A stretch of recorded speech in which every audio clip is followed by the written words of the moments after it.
Kia ora, my name is Neek Soto, you can call me Neeks, and I have a sizable video game collection.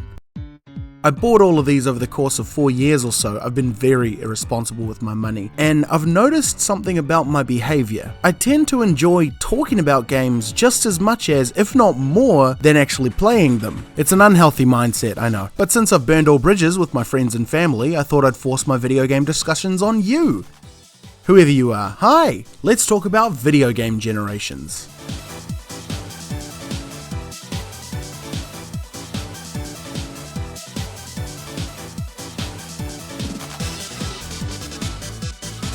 Video game consoles are developed and sold at around about the same time. That isn't a rule, of course, that's just kinda how it turns out. There are some exceptions. But what that means is that the steps forward that video game consoles make are often very in line with one another. When a new game console is developed, it normally brings with it a myriad of new features, be those features small or large. From small graphical improvements to literally adding an entire new axis to their games, it varies wildly. These waves of new releases are referred to as generations. So far, as of this video's release, there have been 9 generations of video game home consoles, and I was just looking through my collection at the many different consoles I have, thinking to myself, I can talk about that. So let's do just that. I want to go through all the generations of consoles right from the beginning, even the ones I don't have, starting with... Why are they looking at me like that? The very first generation of home gaming, the pillars of gaming at the time. So suave, so functional, so... knobby. Look, this was the era where video games got their start. We wouldn't have them now if it wasn't for them. What's your favourite video game? Mario? You got this guy to thank. Skyrim? Well, shake hands with the maker of Pong, because that's where it all began. The Stanley Parable? I can't lie, I feel like that game exists in every universe regardless of video game technology, but the point stands. These things are important to gaming history, even if basically all of them only play Pong. And they were important to the gaming industry too. They proved that they can sell. Over 1 million people looked at the Coleco Telstar and said, yeah, I'll give it a go. Which made the second gen consoles all the more exciting. Introducing the brand new generation of video games, starting with the Fairchild Channel F, which was released alongside the prior generation. So what makes console generations so confusing is that the dates often don't line up. The Fairchild Channel F was the next gen console in the sense that it was more powerful than the last gen, it was better looking than the last gen, and it had more than just Pong to play. You could actually swap whichever game you were playing and play a different one of your choice. That was the single biggest shift in gaming to this point. In 1976, it was revolutionary. However, there's a good chance that you've never heard of them before. And that's because the very next year the world was taken by storm by the Atari 2600.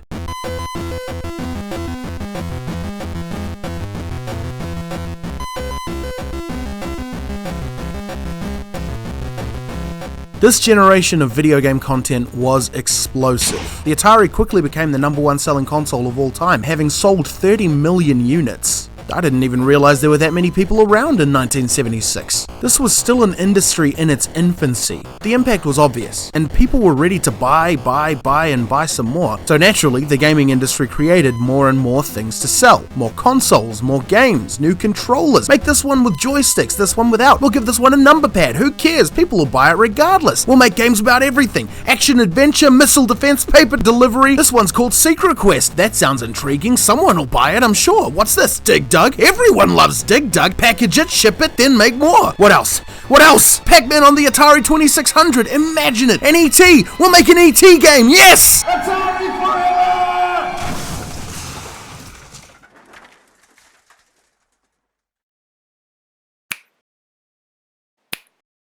When the global video game market crash took place, Atari seemed to be knocked off from the top of their game. They'd sold so many consoles and games amidst a storm of competition. They were only going up, which is what made the subsequent downfall so depressing. By this point, 1983, people had had enough of video games. There was no reason to buy or sell a new console.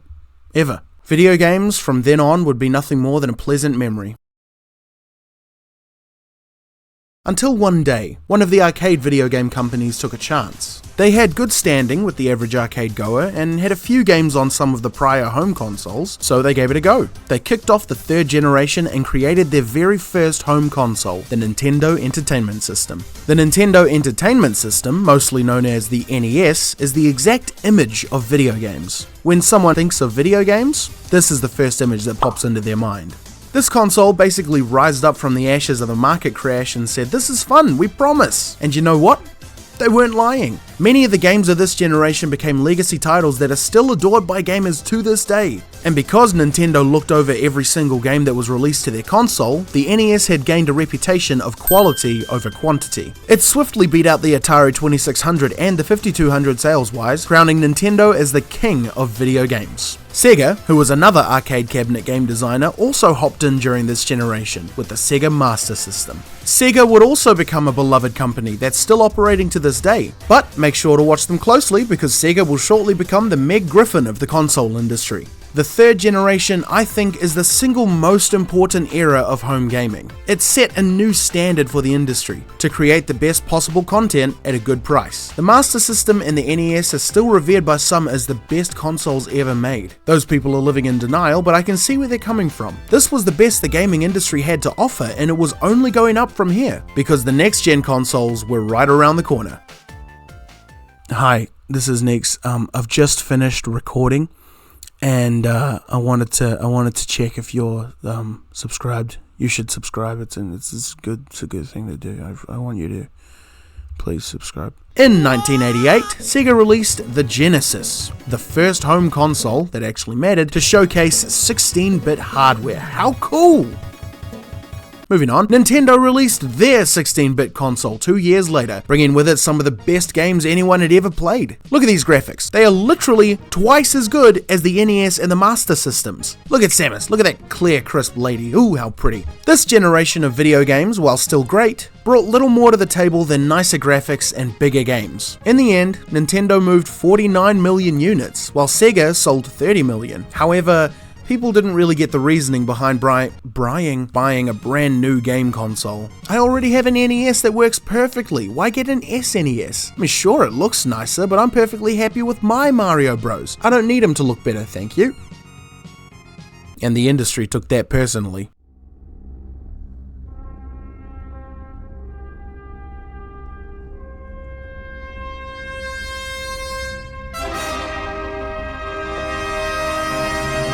With the fifth generation of home consoles, the greatest shift in the gaming landscape since interchangeable cartridges was about to occur. Before this generation, all video games were 2D experiences. They were phenomenal games, timeless even, but when the ability to create and control a 3D model in a 3D environment was developed, then it was clear that something had to be changed. Enter the fifth generation. This was the first generation of 3D home gaming, and it was huge. The Sega Saturn released first, showing just how impressive 32-bit gaming really was. This was 3D, like an animated film. It was so lifelike. Then, of course, we have the biggest of boys, Sony's first foray into home gaming. This was 32 bits, but cheaper and sleeker, and it can play your music discs, and it had joysticks. The real question is, what couldn't it do? Enter the N64, Nintendo's most lovable little failure. The N64 is perhaps one of the most recognized cult classic gaming consoles of all time. Not only for its catchy subtitle 64, but also because of what it brought to the fifth generation as a whole, 64-bit graphics. This console set a precedent. Nintendo, from this point on, would create the strongest consoles in any generation that they were participating in, and they held strong to that philosophy for this generation alone. Another huge shift that this generation introduced to the gaming landscape was discs. Even though Nintendo was still using cartridges like the old man they were, most companies had switched to discs. Needless to say, the fifth generation was big and really strange. It left the 2D era of gaming behind and began a brand new principle for gaming as a whole. It was all about those sweet, sweet 3D graphics, baby. During this generation, Sony, the newcomer, smashed the competition by a wide margin. And when I say a wide margin, I mean I can't even fit the difference in sales on the screen. The PlayStation sold over 100 million units, while the N64 reached a far, far lower 32 million. That's nothing to scoff at by any means, not at all. The one you should be scoffing at is Sega. Poor fella. After the 5th generation was over and the year 2000 rolled around, a brand new generation of consoles was about to begin. This time, the main players competing were Nintendo, the legend themselves, Sony, the outstanding winner of the 5th generation, and a brand new competitor, Microsoft, showing off their brand new console, the Xbox.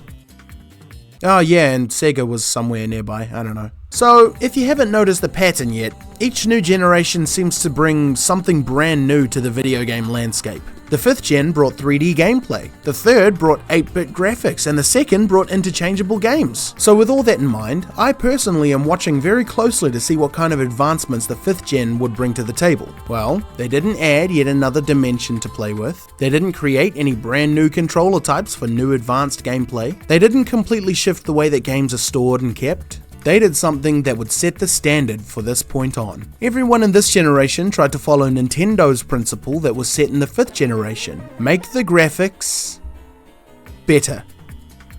And that's it. The PS2 looks and performs better than the PlayStation did. The GameCube looks and performs better than the N64 did. The Xbox looks fantastic, even compared to its competition. That was the main selling point of this generation, and boy did it sell. Look at this. How many units do you think that these sold, eh? It's higher than that. Nope, even higher. Oh, the same as the last generation. Good guess, but no. How about you just add 50% on top of that, and there we go. 158 million units sold. That is ridiculous. What, just for some nicer graphics and a built-in DVD player and full backwards compatibility with the PlayStation library and... Oh wow, a digital output? And an expansion bay? You're saying this thing can go online? Whoa, they made a little baby PS2 as well. Okay, so maybe the ludicrous amount of sales for this thing weren't so ludicrous. It makes sense, it's the brand new edition of the world's most popular console. Of course it's gonna do well. Let's see how Nintendo and Microsoft are holding up. Oh, gosh. To sum it up, the PS2 sold massively well, winning them the battle by a long shot and leaving the Xbox in a very distant second place, while Nintendo were licking their wounds. And once again, Sega was left to cry by themselves in the corner of the E3 Expo. Every single company played it extremely safe. They didn't want to take too many risks in such a dicey field. We all know what happened to the last king of video games, Atari, and Sony was keen to make sure that that didn't happen to their console. Since Microsoft were the newcomer, they weren't about to risk everything, they didn't even have a reputation. And Nintendo was still trying to make the best looking graphics ever. But everything was about to change in 2006. Late 2005, the 7th generation finally arrived, and man did it arrive. The Xbox 360 and the PlayStation 3 were ready and raring to go. Well, one of them was anyway. Microsoft's Xbox 360 was released to the public on the 22nd of November. It was the brand new generation. It was exciting. Man, people couldn't get enough of these HD graphics, brand new hardware, brand new designs. This was what the future of gaming looked like. Microsoft started a full year before Sony or Nintendo put anything out, giving them a massive head start against their competition. They released many games that were brand new and looked phenomenal, including third-party games that you could only play on the 360 since it was the only one out at the time. So, after a year of next-gen graphics and incredible gameplay exclusive to the Xbox 360, Sony had finally had enough. They decided to throw their hat into the ring, and... Sorry, I'm frightened by unexpectedly high prices. What the hell happened here? In 2006, Sony released the PlayStation 3 for 600 Freedom Eagles. 600! Needless to say, after a year of the Xbox 360 being only $400, people were not keen to put their financial status on the line to play friggin' Heavenly Sword. Yet the most surprising thing is that Sony was selling this console at a loss. The PS3 was a bloody supercomputer that was occasionally used to play games, and that just isn't what the consumer wanted. So naturally, the 360 never wavered during the 7th generation. Against Sony, anyway, because when Nintendo finally entered the battlefield, everything got... weird. Nintendo released the Wii just 2 days after the PlayStation 3 was released, and... what? These graphics, this isn't HD. This is hardly even better than the GameCube a whole generation ago. Haven't you heard, Nintendo? Better graphics are the name of the game here. You're the ones who started that trend. Now look at your games. 720p at the most. This console is gonna absolutely flop. Huh? What happened here? Well, it's true that the most important thing to a modern gamer for the most part is the specs. What makes a console stand out these days is how good the games look and how much power the machine can put out. But the thing is, Nintendo knew what they were doing here, and they knew that the last 2 times they tried to be the most impressive console, it didn't work out for them. So they switched up their game plan. Instead of making a gamer machine, they made an everyone machine. Everyone wanted one of these things, and it was for one sole reason. Nintendo had adopted a gimmick. The gimmick of the Wii is that everything, every game, almost every control method, every single action you perform on this console was motion-based. You want to create an avatar? Point your controller at the TV to do so. Want to make Link swing his sword? Swing your controller around like a sword. You want to punch people in the face? Use the controllers like they're boxing gloves. It was a genius idea that everybody loved. It made Nintendo skyrocket into first place, leaving Sony and Microsoft to fight amongst themselves. Sony and Microsoft got into a bit of a messy scrap trying to secure second place. You kidding me? They both tried their hands at a Wii impersonation. They both made gamer-oriented games and everyone-oriented games. They both released 2 cheaper redesigns of their consoles. It was a tight battle. But in the end, Sony took second place. But only by a slim margin. They were neck and neck the entire time, right up until the end. All the while, Nintendo was laughing from the top of their pile of money. But how much money did they make? You may be asking. Good question. Nintendo ended the generation having sold over 100 million units, while Xbox and PlayStation sold a smaller but still very impressive 84 and 87 million each. So needless to say, Nintendo was sitting pretty this generation. But that didn't last long. The 8th generation came and went, and it was a bloodbath. 2012 rolled around, and Nintendo, still so sure of themselves, announced the greatest failure ever heard of: the Wii U.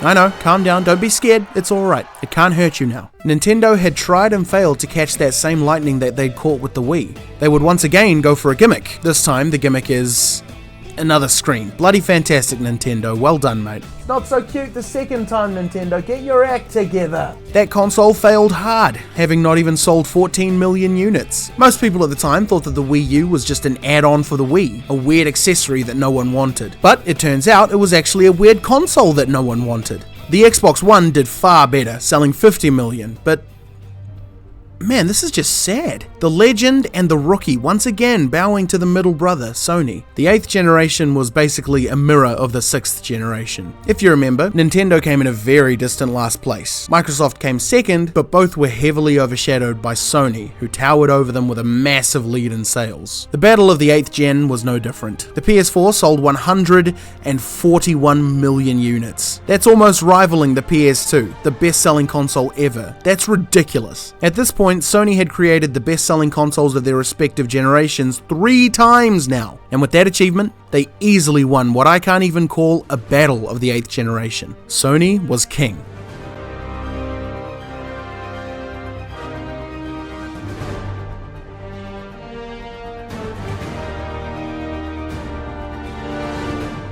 But now, I call your attention to the current generation of video game home consoles, the 9th generation. At the time of writing this, the 9th generation is still going on. However, even now, we can see a very clear winner. Let me tell you what I mean. In this generation, Nintendo started off with a bang and released their next-gen console basically 3 years before Sony and Microsoft even had a chance to blink. The Nintendo Switch released in 2017, and this was no ordinary console. This was a hybrid between portable gaming and home console gaming. It plays Nintendo games whether you're on the go or slobbing on the couch like a normal gamer. It is massively popular, garnering fans all over the world regardless of where they're from and how old they are. The Nintendo Switch has turned out to be the next Wii for Nintendo, being an out-of-left-field gimmick-centric console that's managed to click with everybody. Not just gamers, everybody. It's not trying to be the most impressive console, and that's exactly what the Wii did. Meanwhile, we've got the Xbox Series X and the PlayStation 5 coming out to massive hype. I mean, of course, Sony and Microsoft weren't just going to sit there and let Nintendo reap in the revenue of the first 9th gen console. Well, not for 4 years anyway. Enter the Xbox Series X, and shortly after,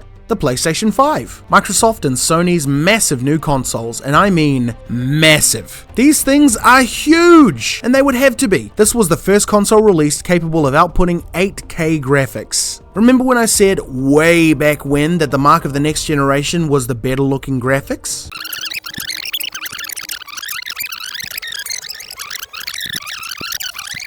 What makes a console stand out these days is how good the games look and how much power the machine can put out. Yeah, well, Microsoft and Sony have held to that philosophy for a long while now. The PS5 and the Xbox Series X are capable of running graphics so good that most display devices can't even comprehend it. And that is what's leading the other two gaming giants into the 9th generation. They had an interesting plan in response to the Nintendo Switch too. Sony basically said, "Oh, you want a PS5? That's cool, good luck finding one," and then released -5,000 to the public. Meanwhile, Microsoft is trying their best to make a solid block of granite look fun. I think everyone was just a bit too enraptured in the idea that, oh, the PS5 is so hard to get, I want that one. So they're basically ignoring the Series X for the most part. So hey, I guess Sony's sales strategy worked in some ways after all. To sum it up, Nintendo went with the weird option and released the gimmick-centric, easily accessible, cheaper option made from last-gen hardware and are currently running away with the victory. All the while, Sony and Microsoft are warring between themselves with their big, expensive new top-of-the-line HD graphic consoles to take a distant second place. Basically what I'm saying is that Nintendo knocked this gimmick out of the park. Very well done, Nintendo. You continue to prove that the greatest console of each generation doesn't have to be the most powerful, doesn't even have to be the first one released. It just has to have an over-the-top gimmick. Well, maybe not in all cases.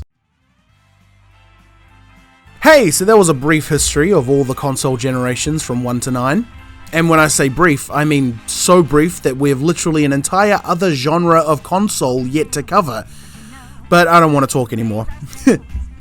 It's a rare moment when I'm tired of speaking at people. Anyways, thank you for joining. Sorry to any Sega fans that are watching. I don't know what to tell you. Right, well, God bless you all. I'll see you soon. God loves you. I love you. K.Ks.